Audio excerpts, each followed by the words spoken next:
जय हिंद। मैं ब्रिगेडियर हेमंत महाजन Facebook live में आपका स्वागत करता हूं। आज जिस विषय के ऊपर हम बातचीत करने वाले हैं वो आपके सामने है। विषय है कि दलाई लामा चाइना से ना सिलेक्ट हो जाए, इसलिए पूरी दुनिया चाइना के खिलाफ जा रही है। मुझे बताना, आप मेरी आवाज ठीक तरह से सुन रहे हैं कि नहीं सुन रहे हैं? जरा थोड़ा सा बता दीजिए कि आवाज मेरी ठीक आ रही है आपको?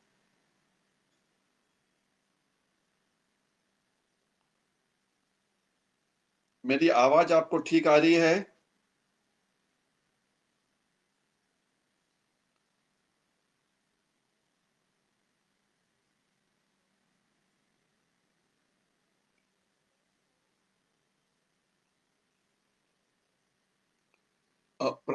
प्रमोद, मेरी आवाज आ रही है?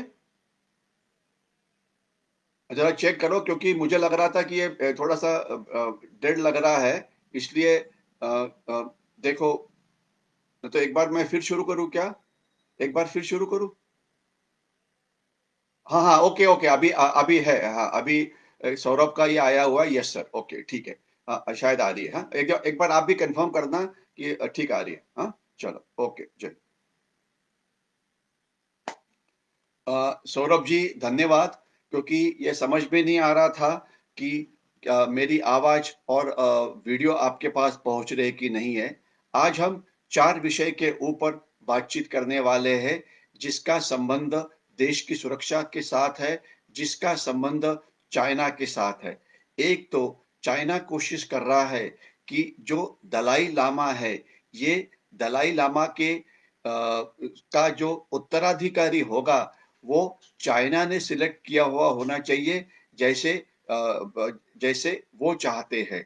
लेकिन दलाई लामा का जो उत्तराधिकारी होता है, उनका जो सक्सेसर होता है, ये चूज करने का अधिकार चाइना को नहीं है। केवल दलाई लामा और उनकी जो तिब्बतन की सिस्टम है, इसी में उनको यह अधिकार है। इसलिए ये एक गलत बात कर रहे हैं। तो इस विषय के ऊपर अभी दुनिया चाइना के खिलाफ जा रही है। इस विषय के ऊपर हम बातचीत करेंगे। दूसरा, यूरोप के भी कुछ देश है जो चाइना के खिलाफ जा रहे हैं। खास तो फ्रांस, जो इंडो पैसिफिक ओशन के अंदर जो अलायंस चाइना के खिलाफ हो रहा है, इस अलायंस में वो शामिल होना चाहते हैं। तीसरा, चाइना ने पूरी दुनिया की जो बड़ी बड़ी मीडिया है, इसे खरीद लिया है। बड़े देश है, वो यूरोप के हो, बड़े देश अमेरिका वगैरह, लेकिन जापान एक ऐसा देश है जिसे वो खरीद नहीं पाए। तो हम इसके ऊपर बात करेंगे। चौथी बात है कि आज चाइना के अंदर इंटरनल प्रॉब्लम्स काफी हो रही है। जिस जनरल ने तिब्बत में या लद्दाख की सीमा के ऊपर का ऑपरेशन प्लान किया था, उसे सैक किया है। और उसके जगह के ऊपर एक नए जनरल आए हुए हैं। यानी कि जो पहले जनरल थे, जिन्होंने ये लद्दाख का ऑपरेशन प्लान किया था, उनके साथ चाइना बिल्कुल खुश नहीं है। इतना ही नहीं, तो चाइना के जो सबसे बड़े इंडस्ट्रियलिस्ट है, जिन्हें जैक मा बोला जाता है, जो अलीबाबा के ओनर है, उनका और शिन जिनपिंग, जो चाइना के प्रेसिडेंट है, इनके बीच में झगड़ा चल रहा है। तो इस ये सब का मतलब क्या होता है? इसका मतलब ये होता है कि चाइना की जो इकोनॉमी है, ये स्लो डाउन हो रही है। इससे जो उनका पहले हमारी इकोनॉमी और चाइना की इकोनॉमी, इसमें फर्क 1:3.5 था। यानी कि चाइना की इकोनॉमी हमारे 3.5 गुना ज्यादा थी। इसलिए अगर हमने चाइना के साथ लड़ना है, अगर हमने मिलिट्री मॉडर्नाइजेशन करना है, अगर हमने रास्ते करने हैं, अगर हमने आर्थिक स्तर के ऊपर लड़ाई लड़नी है, तो हमारी इकोनॉमी को अच्छा बनने के लिए समय चाहिए। तो अभी अच्छी बात यह है कि जो अलग अलग घटनाएं हो रही है, इससे चाइना का जो इकोनॉमी का जो स्पीड है ये कम हो रहा है। इसका मतलब ये होता है कि हमें चाइना की जो इकोनॉमी है इसके साथ कंपटीशन करने के लिए मौका मिल जाएगा। हमारे पास समय है, लेकिन अभी जरूरत है कि हमारे देश के जो लोग हैं इन्होंने एक साथ इकट्ठा काम करना चाहिए और हमारी पूरी फोकस जो है ये बाहर चाइना और पाकिस्तान के खिलाफ होना चाहिए, क्योंकि अभी भी हमारे देश के अंदर काफी लोग एक दूसरे के साथ अलग अलग कारणों से लड़ाई करने में लगे हुए हैं। और जो हमारे एक्चुअल एनिमीज है, चाइना है, पाकिस्तान है, इसके सिवाय नक्सलवादी है, माओवादी है, दहशतवादी है, बांग्लादेशी घुसखोर है। ये जो अलग अलग जो जो लोग है, ये इनके खिलाफ, ये हमारे सच दुश्मन है। लड़ाई इनके खिलाफ होना चाहिए। लेकिन हमारे देश में हम एक दूसरे के साथ इतना ज्यादा लड़ते हैं कि हमें जो एनिमी है इनके साथ लड़ने के लिए समय नहीं है। तो अभी चाइना के अंदर भी काफी खराबी हो गई है, इसलिए हमें समय मिलने वाला है हमारी इकोनॉमी को एफिशिएंट करने के लिए। अभी मैं सबसे पहले तिब्बत के बारे में बात करूंगा। आपको पता है कि तिब्बत की लोक संख्या 50 लाख है और तिब्बत के हाईएस्ट लीडर है दलाई लामा। उनकी उम्र 85 इयर्स की है। तो ये माना जाता है कि अभी उनके सक्सेसर को नियुक्त करने की जरूरत है। आमतौर पे ये तिब्बतन लोग करते हैं, तिब्बत के लामास करते हैं और दलाई लामा करते हैं। लेकिन चाइना चाहते हैं कि ऐसे तिब्बतन को दलाई लामा बनाया जाए जो सीसीपी यानी कि कम्युनिस्ट पार्टी ऑफ चाइना का मेंबर हो। तो अगर ये होता है तो तिब्बत का जो स्पिरिचुअल लीडर उनके साथ में होगा, जिससे तिब्बतन लोगों के ऊपर कंट्रोल करने के लिए उन्हें अच्छा मौका मिल जाएगा। लेकिन ये गलत है। भारत, हमारा देश ये नहीं चाहता है। अभी अच्छी बात यह है कि जो अमेरिका के सीनेट है, उन्होंने एक बिल पास किया है जिसमें उन्होंने बोला है कि तिब्बतन्स को ही हक है जो दलाई लामा का सक्सेसर है उसे चूज करने के लिए, और चाइना ने किसी और के साथ पंगा नहीं लेना चाहिए। तो इस प्रकार से यूरोप के देश, अमेरिका अगर इकट्ठा हो जाता है तो अच्छी बात होगी, क्योंकि अभी जनवरी के महीने में जो बाइडेन ने अमेरिका की सत्ता संभालनी है, अगर वो हार्ड स्टैंड लेते हैं दलाई लामा के साथ में, तो फिर चाइना का एक हस्तक दलाई लामा नहीं बन पाएगा, जिससे वो तिब्बतन्स को कंट्रोल नहीं कर पाएंगे, जो हमारी देश के लिए एक अच्छी बात है। दूसरी बात फ्रांस की। फ्रांस एक यूनाइटेड नेशन सिक्योरिटी काउंसिल के परमानेंट मेंबर है। 5 परमानेंट मेंबर्स होते हैं, जिसमें से एक वो है। एक मिलिट्रीली काफी स्ट्रांग देश है, इकोनॉमिकली भी स्ट्रांग है। ये अभी चाइना के खिलाफ इंडो पैसिफिक में जा रहे हैं। उसका एक कारण तो खैर फ्रांस की खुद की प्रॉब्लम है कि फ्रांस ने ड्यूरिंग कॉलोनियल डेज काफी सारे पैसिफिक में छोटे छोटे आइलैंड्स है जो अभी भी फ्रांस के नीचे है। छोटे छोटे आइलैंड जहां पे वहां के नेटिव लोग रहते हैं वो उनके नीचे है। तो अभी चाइना ने फ्रांस के साथ भी डिस्प्यूट करना शुरू कर दिया है कि इसमें से कुछ आइलैंड्स ये हमारे हैं। इसलिए फ्रांस गुस्सा हो गया है। इसलिए वो इंडो पैसिफिक का जो अलायंस है, जिसे हम क्वाड्रिलैटरल कोऑपरेशन बोलते हैं, जिसमें भारत है, जिसमें जापान है, जिसमें ऑस्ट्रेलिया है, जिसमें यूएसए है, इसमें वो ज्वाइन करना चाहता है। ये हमारे लिए एक अच्छी बात है। नेक्स्ट पॉइंट है, चाइना ने अपने पैसे का इस्तेमाल करते हुए बड़े बड़े देशों की जो मीडिया है, मीडिया यानी कि प्रिंट मीडिया यानी कि न्यूज़पेपर, इलेक्ट्रॉनिक मीडिया यानी कि न्यूज देने वाली टीवी चैनल्स या सोशल मीडिया, वहां पे उन्होंने पैसे से लोगों को खरीदा हुआ है।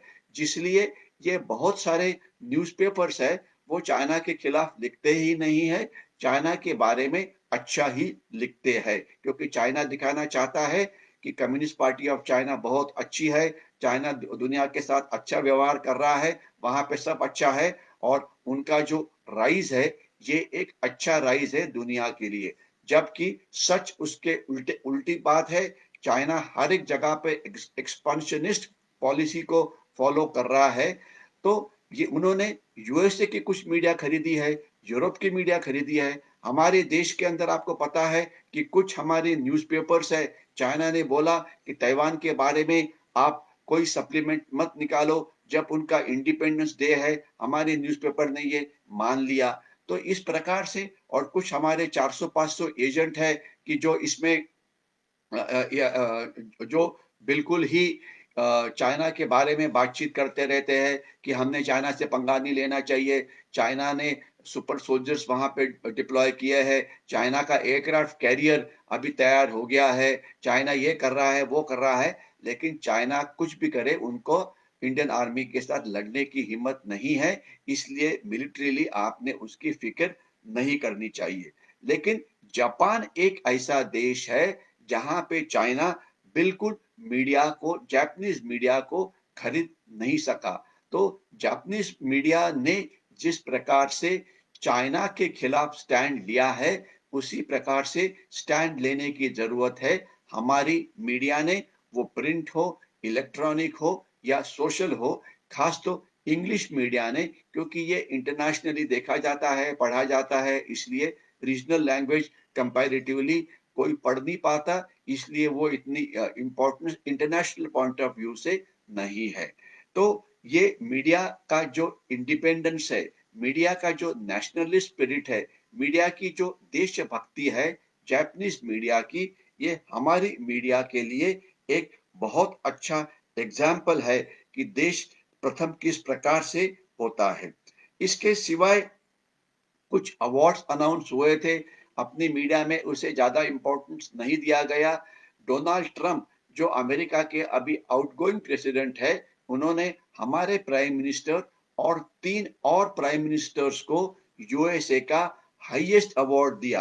अभी यूएसए दुनिया का सबसे बड़ा देश है, सबसे पावरफुल है। अगर वहाँ से कोई अवार्ड मिलता है, तो ये अवार्ड हमारी न्यूज़पेपर के पहले पेज पे होना चाहिए, लेकिन नहीं, हमारी मीडिया ने इसे अंदर डाल दिया।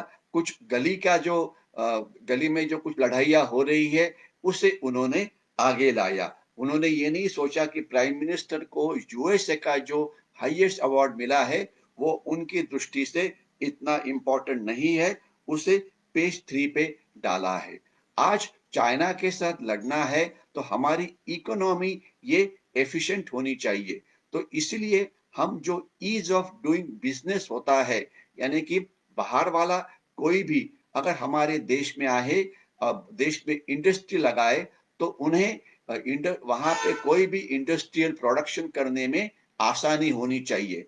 हमारा रैंक पहले 120 130 नंबर पे था, पिछले 4 साल में वो 63 पे आया है, यानी कि हमारी रैंक 63rd है in the ease of doing business. अभी सरकार का इरादा है कि अगले 1 महीने में वो 50 के अंदर आ जाए, यानी कि टॉप 50 देश जहां पे बिजनेस मन को वेलकम है, जो अच्छा बिजनेस करते हैं और उन्हें अपना काम अच्छी तरह से करने के लिए मौका मिलेगा। लेकिन उसी समय जब हमारा ईज ऑफ डूइंग बिजनेस का रैंक इंप्रूव हो रहा था, बैंगलोर में एक बड़ा हादसा हुआ। आपको पता है, बैंगलोर की एक कंपनी जहां पे हैंडसेट बनते हैं मोबाइल के, वहां पे वहां के वर्कर्स और मैनेजमेंट के बीच में झगड़ा हुआ और उस कंपनी का काफी नुकसान हुआ। पहले वो नुकसान 550 करोड़ का बताया जाता था, बाद में जो हैंडसेट वहां से चुराए गए थे, बहुत सारे वापस आ गए, तो अभी ये नुकसान तकरीबन 50 करोड़ के आसपास आया है। लेकिन ये हमारी देश के लिए एक खराब न्यूज है। खराब न्यूज इसलिए कि इमीडिएटली ग्लोबल टाइम्स जो चाइना का न्यूज़पेपर है, इसने एडिटोरियल लिखा कि भारत के अंदर लोग झगड़ा करते रहेंगे, आपका नुकसान करते रहेंगे, क्योंकि ये कंपनी जो बैंगलोर में आई थी, मोबाइल के हैंडसेट बनाने के लिए वो चाइना से आई थी। तो वो अभी ये चाइनीज़ न्यूज़पेपर बता रहे हैं कि अभी आप अपने खुद आँख से देखो कि चाइना में काम करना अच्छा था या हमारा। लेकिन हमारे देश का किसी का भी इसके ऊपर लक्ष्य नहीं है और हम जो वायलेंस होता है जिसे इंडस्ट्रियल वायलेंस बोलते हैं, ये बहुत ही बढ़ाते हैं। आज अगर अगर देश ने अच्छा काम करना है तो कोई भी सेक्टर हो, वहाँ पे लोगों को अच्छा काम करने के लिए मौका मिलना चाहिए, पीस होना चाहिए, इलेक्ट्रिसिटी मिलनी चाहिए, लैंड चीप मिलनी चाहिए। इसके सिवाय लेबर प्रोडक्टिव होना चाहिए, जो कर्जा मिलता है गवर्नमेंट से, वो सस्ते रेट से मिलना चाहिए। इससे हमारी इकोनॉमी एफिशिएंट हो सकती है। लेकिन जो कुछ इंडस्ट्री हमारे देश में आना चाहती है, उसका अगर हम नुकसान करें और आपको पता होना चाहिए कि ये जो ट्रेड यूनियन जिन्होंने ये नुकसान किया, वो एक लेफ्टिस्ट का जो उनका नेता था, वो पकड़ा गया है। देखते हैं आगे अभी क्या होगा।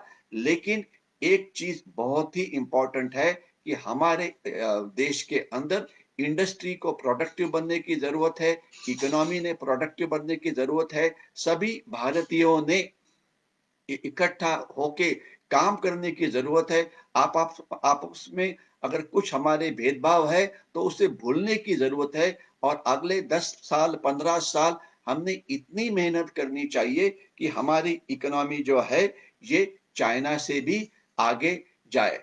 आज चाइना के अंदर इकोनॉमिकली मैं 2 ही बड़े प्रॉब्लम बताऊँगा क्योंकि अगले 2 मिनट में मैंने रुकना है। एक प्रॉब्लम है, वहाँ पे जो पावर प्रोडक्शन है, यानी कि जो बिजली पैदा होती है, इससे इसमें प्रॉब्लम आ रही है। प्रॉब्लम इसलिए आ रही है कि ऑस्ट्रेलिया और चाइना का झगड़ा है। चाइना की जो पावर है 70% पावर ये तैयार होती है कोल जला के, यानी कि कोळसा जला के। लेकिन इनका जो ज़्यादा से ज़्यादा जो कोयला है, कोळसा है, कोल है, ये ऑस्ट्रेलिया से आता है। वो अभी आना बंद हो गया है, इसलिए उनकी प्रॉब्लम हुई है। इतना ही नहीं, तो इसके सिवाय आपने न्यूज़पेपर में पढ़ा होगा कि जो चाइना का जो सबसे बड़ा बाहर तैयार किया हुआ एक बड़ी चीज़ है, जिसका नाम है वन बेल्ट वन रोड, या जिसे बेल्ट एंड रोड इनिशिएटिव बोला जाता है, या उसे ओबोर के नाम से बोला जाता है। इसमें चाइना ने 6.5 ट्रिलियन डॉलर्स इतना प्रचंड खर्चा किया है, जिसके अंदर रोड्स बन रहे हैं, जिसके अंदर रेलवे लाइन बन रही है, जिसके अंदर पोर्ट्स बन रहे हैं, लेकिन इसमें से एक भी इकोनॉमिकली प्रोडक्टिव नहीं है। समय के कारण मैं दो ही बड़े प्रोडक्ट के बारे में बात करूंगा। एक तो है चाइना पाकिस्तान इकोनॉमिक कॉरिडोर, 50 अब्ज डॉलर्स खर्चा करके ये बन रहा है, लेकिन उसका जो रोड्स है, उसकी 1% कैपेसिटी भी इस्तेमाल नहीं हो रही है और पाकिस्तान चाइना के पीछे लगा हुआ है कि हम ये लोन रीपे नहीं कर सकते, कृपया हमारा जो इंटरेस्ट रेट है ये कम करो, क्योंकि पाकिस्तान की इकोनॉमी इतनी इनएफिशिएंट है कि वो बिल्कुल कोई भी लोन रीपे नहीं कर सकते। और आज दो डिवीजन जो पाकिस्तान की सेना है, वो सीपीएससी कॉरिडोर का रक्षण करने में लगी हुई है। और जो ग्वाडार नाम का जो उनका बंदर है, वहां सोचते थे वो कि हर साल 5 से 6 हजार मर्चेंट शिपिंग आएगी, वहां पे 5-6 भी शिप्स नहीं आ रहे हैं, तो ये व्हाइट एलिफेंट हो रहा है। इतना ही नहीं, तो इसके साथ चाइना ने एक बड़ा रेलवे लाइन तैयार किया था, वो चाइना से सेंट्रल एशिया से वो जाएगा यूरोप के अंदर, ताकि यूरोप के साथ वो बाय रेल भी जा पाएंगे। लेकिन चाइना का यहाँ पे थोड़ा लक भी खराब है। जो हमारा नॉर्थ पोल है, वहां पे अभी बर्फ पिघल रही है, तो वहां से अभी नॉर्मल शिपिंग ट्रैफिक ये कुछ एक दो अभी ट्रैफिक थोड़ा बहुत तो शुरू हो ही गया है। जहां पे पहले बर्फ था, इसलिए बिल्कुल शिप नहीं जा पाती थी, लेकिन अभी छोटी शिप्स वहां से जा पा रही है और माना ये जाता है कि 2024 तक ये पूरी तरह से खुलेगा। कारण अर्थात ग्लोबल वार्मिंग है, लेकिन उसका फायदा ये होगा कि जो बड़ा लंबा रास्ता पहले शिपिंग इस्तेमाल करती थी, खास तो चाइना और रशिया वगैरह, वाया सुएज कैनाल वो अभी शॉर्टकट से जा पाएंगे। लेकिन इसका मतलब ये होता है कि जो रोड्स चाइना ने बनाई है, जो रेलवे लाइन चाइना ने यूरोप के साथ लिंक करने के लिए बनाई हुई है, ये बिल्कुल ही उसका कोई उपयोग नहीं होने वाला। तो ये कुछ 4-5 चीजें मैंने आज कवर करने की कोशिश की, जिससे चाइना की इकोनॉमी स्लो डाउन हो रही है, ये अनएम्प्लॉयमेंट रेट बढ़ रहा है, चाइना में जो अनरेस्ट है ये बढ़ रहा है।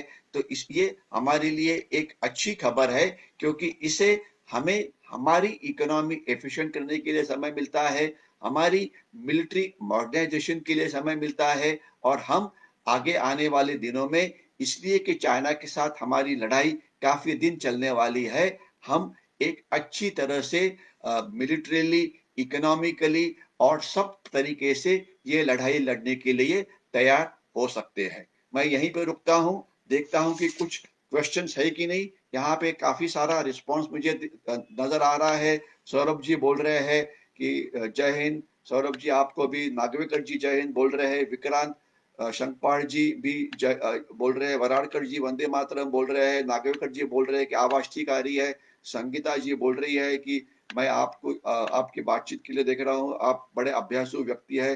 संगीता जी, मैं आपको इतना ही बोलूंगा कि ये जो इंफॉर्मेशन है, ये इसका एनालिसिस हम हफ्ते में 3 बार करते हैं। तो आपसे रिक्वेस्ट ये है कि ये जो फेसबुक लाइव की जो लिंक है, ये ज्यादा से ज्यादा लोगों के साथ शेयर करो, क्योंकि आजकल इंफॉर्मेशन ये पावर है, और हर एक इंडियन जो सोशल मीडिया के ऊपर एक्टिव है, इसने अच्छी खबर जो है अपने रिलेशंस, अपने दोस्त, इनके पास पहुंचानी चाहिए। क्योंकि हमारी मीडिया, एक पता नहीं इनमें क्या गलती हो गई है कि वो अच्छी खबर सामने लाते ही नहीं है, केवल वो बुरी खबर या निगेटिव खबर जो है वो सामने लाते हैं। जैसे मैंने आपको एक एग्जांपल दिया कि भाई, अगर हमारे प्राइम मिनिस्टर को अमेरिका का हाईएस्ट अवार्ड मिलता है, तो क्या ये न्यूज फर्स्ट पेज पे नहीं आनी चाहिए? लेकिन हमारे न्यूज़पेपर्स ने सोचा कि ये न्यूज थर्ड पेज पे आनी चाहिए, और मराठी न्यूज़पेपर में तो आधे लोगों ने ये न्यूज दी नहीं है। तो ये हमारी नेगेटिविटी है। हम चाहते हैं कि हमारे देश का ही भला ना हो, इस देश में अच्छे दिन नहीं आने वाले हैं वगैरह। तो इसलिए पॉजिटिव न्यूज देश में है, देश चल रहा है। देश की अर्थव्यवस्था, आपने देखा होगा कि स्टॉक एक्सचेंज में बहुत उत्साह आया हुआ है, काफी सारा फॉरेन कैपिटल हमारे देश में आना चाहता है। तो ये अच्छी बात है और आ रहा है। और इतना ही नहीं, तो रिटेल के अंदर काफी सारे मिडिल क्लास के लोग हैं, वो डायरेक्टली इक्विटी में इन्वेस्ट कर रहे हैं, जिससे हमारी इकोनॉमी के लिए जो कैपिटल है वो कम कॉस्ट में मिल सकता है। तो ये अच्छी बात है। सौरभ ने एक नीचे लिखा हुआ है कि नेपाल के बारे में भी थोड़ा वीडियो करिए। सौरभ, मैं आपको आज के लिए इतना ही बोलना चाहूंगा कि नेपाल में अभी तो एक्चुअली ऑलमोस्ट इमरजेंसी हुई है। नेपाल के जो प्राइम मिनिस्टर है श्री ओली, ये इन्होंने पार्लियामेंट को भंग कर दिया है, इसलिए कि प्रेसिडेंट उनके साथ में थी। और उसके बाद उन्होंने बोला है कि नेपाल में री इलेक्शन होगा, क्योंकि नेपाल की जो कम्युनिस्ट पार्टी है वो स्प्लिट हो रही है। एक साइड में ओली होंगे, और ओली बने थे चाइना के सपोर्टर। लेकिन जब उनको समझ में आया कि चाइना का सपोर्टर बनने से उनका कोई फायदा नहीं है, तुरंत वो भारत के बाजू में आ गए। आपको याद है कि हमारे रॉ के चीफ वहां पे गए थे। इसके सिवाय जो हमारे chief of army staff general Naravane वो वहां पे गए थे, और हमारा जो संबंध है वो इम्प्रूव हो रहा था। लेकिन अचानक दुर्दैव से उन्होंने ये एक्सट्रीम स्टेप ले लिया है। क्या ये अच्छा है या बुरा है, ये आने वाला समय ही बताएगा। लेकिन वहां पे पॉलिटिकल जो सिचुएशन है अनस्टेबल हो गई है, और उनका और प्रचंडा और श्री माधव, इनके बीच में एक आपस में लड़ाई शुरू है। मेरे ख्याल से जरूरत यह है कि नेपाल में इलेक्शन जल्दी किए जाए, एक स्टेबल सरकार वहां पे आए, जो भारत की साइड में हो, और चाइना का वहां का इन्फ्लुएंस कम हो। लेकिन थोड़ा सा अभी प्रॉब्लम जरूर नजर आ रही है कि वो आपस में ही इतना ज्यादा लड़ रहे हैं कि अभी उनको किसी और चीज के ऊपर देखने के लिए समय ही नहीं है। हम इस प्रकार की बातें करते रहेंगे, लेकिन फैसला ये हुआ है कि हम केवल 20 मिनट ही बात करेंगे। इसलिए मैं अभी रुकता हूं, और अगर आपको ये वीडियो अच्छा लगा होगा तो इसे जरूर शेयर करिए, इसे ज़रूर लाइक करिए और फ़ॉलो भी करिए और मैं रुकता हूँ यहाँ पे। जय हिंद।